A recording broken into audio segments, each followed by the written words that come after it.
po, sir. Ikukulong po kami, sir. Sa lalong madaling panahon, sir. Ayaw po namin makulong, sir. Oo, mas ngayon na po, sir. Rapitol po. Kukunin na po kami dito ng pulis kahit anong oras. Kaya kasi namin, sir, natapos na yung kaso, eh. Sir, tulungan niyo po kami. Ayaw po namin makulong dito. Saudi Arabia po kami, sa damam po. Sana po matulungan niyo kami, sir. Sana po matulungan niyo po kami, sir.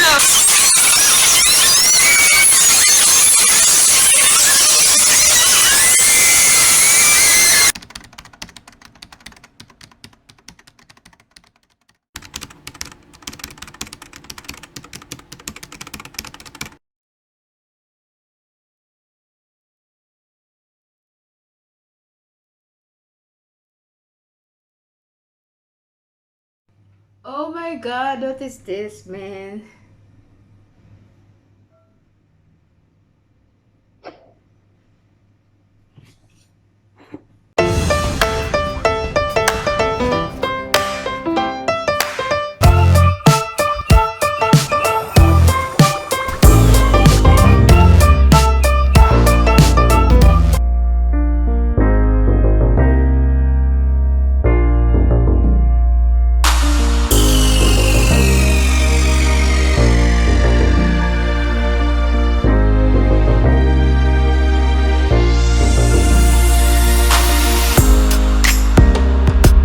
Hello mga loves, it's me again, Clany, and welcome back sa aking channel, o sa ating channel, Love Clany Clabano. And today mga loves, as you can see, yung mga following videos ko, siguro parehas na magdamit. And, pipilm tayo na ngayon ng marami-rami kasi medyo wala tayong pasok. Namula na yung labi ko dun sa luya na iniinom ko. Ayun. So, meron lang yun. I-share ko lang mga loves. Yung nabasa ko about sa Facebook at about doon sa Pilipina. Sa apat na Pilipina. Na maraming nag-YouTuber, maraming nag-comment, maraming nagre-reaction na yun nga daw is yung mga apat na nagsayaw sa Saudi Arabia ng tala sa Saudi Riyadh, is pinaghahanap ng police, which is para siyang fake news, mga loves. Fake news kasi kung susuriin nyo, yung mga nagsayaw ng tala, para siyang event ng isang mall. Yung nagsayaw ng mga tala, at saka marami sila, hindi lang sila apat mga loves. Ang dami nilang Pilipina nagsayaw ng tala. And you can see, papakita ko dyan. Ayan, kung nakita nyo mga loves, para siyang event.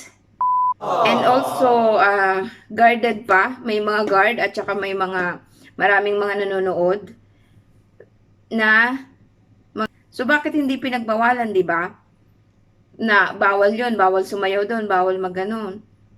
Saudi yun. Siguro kasi, pwede na ngayon kung pwede naman magsayaw, hindi naman siya totally public ba? Okay, public kasi nga, nasa mall.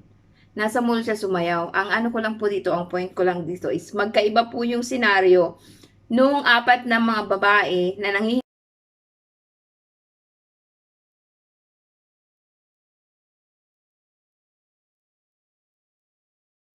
ng tulong Krapi Tulpo. At saka yung mga babae na sumayaw sa mall. Yung apat na babae na humihingi ng tulong kay Rapi Tulfo, which is siguro may problema sila kasi sinabi doon nila, akala nila tapos na yung kaso. Kung papanoorin nyo talaga, akala nila tapos na yung kaso. Ngayon huhulihin sila. At anytime makuha sila ng mga pulis. Siguro nga may kaso sa yung apat na, iba ang kaso nila doon sa mga sumayaw.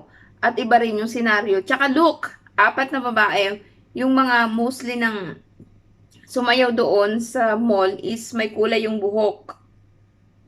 Tingnan nyo ha, may kulay yung buhok.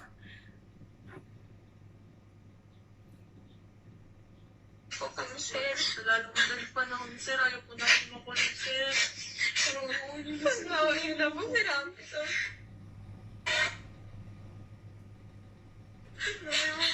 Saudi, may kakausap sa office dito pero wala po kasi ng pagkakaya. Tulungan niyo po kami si Rafi.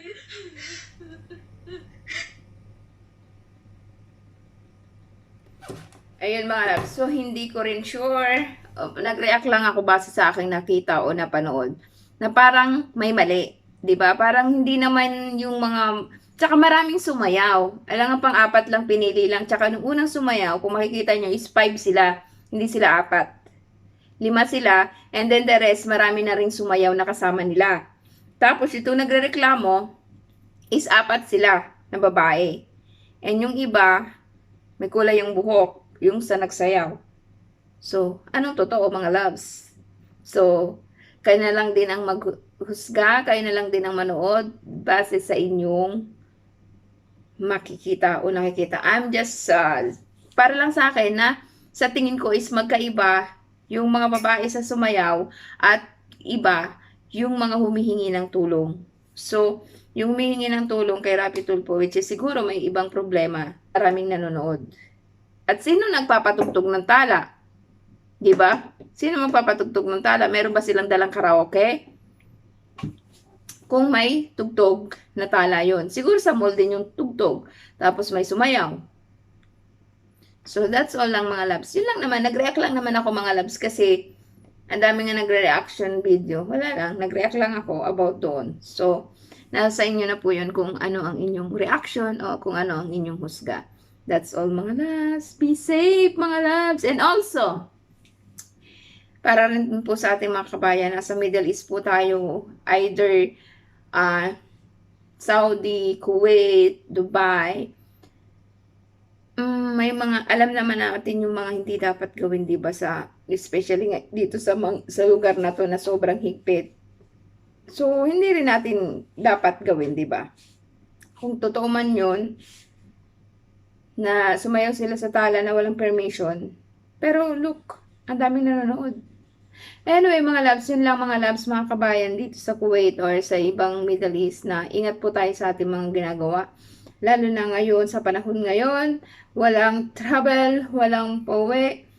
Kapag nahuli ka ng hindi naayon sa batas nila, ay kukulong ka kasi lalo na sa mga panahon ngayon ay walang flight. Sarado din ang mga flight sa Kuwait or sa ibang lugar. Hindi ko alam kung lahat sa ibang lugar. But dito sa Kuwait, sarado po ang flight ng arrival and departure. So, yun po. Ingat po tayong lahat. See you mga loves. And that's all ang reaction natin. Matagal-tagal na rin akong hindi nag-reaction video. But today is nag-reaction. Ang gulo ko, diba? So, yun lang mga loves. See you again in my next vlog. I love you mga loves.